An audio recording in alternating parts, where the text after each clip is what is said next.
దగ్గుకు సహజ ఔషధం. దగ్గు అనేది ఒక సాధారణ వ్యాధి. ఇది ఇబ్బందికరంగా మరియు అసౌకర్యంగా ఉంటుంది. వివిధ ఓవర్ ది కౌంటర్ మందులు అందుబాటులో ఉన్నప్పటికీ కొంతమంది వ్యక్తులు వాటి సంభావ్య సమర్థత మరియు కనిష్ట దుష్ప్రభావాల కోసం సహజ నివారణలను ఇష్టపడతారు.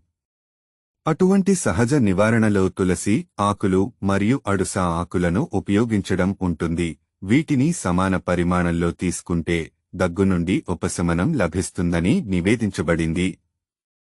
అదనంగా సమాన భాగాలలో తులసి మరియు అల్లం రసం మిశ్రమం ఈ సాధారణ శ్వాసకోశ సమస్య నుండి త్వరగా ఉపశమనం పొందుతుందని నమ్ముతారు. తులసి మరియు అడుస ఆకుల కాంబో ఔషధ గుణాలకు ప్రసిద్ధి చెందిన తులసి శతాబ్దాలుగా సంప్రదాయ వైద్యంలో ఉపయోగిస్తున్నారు.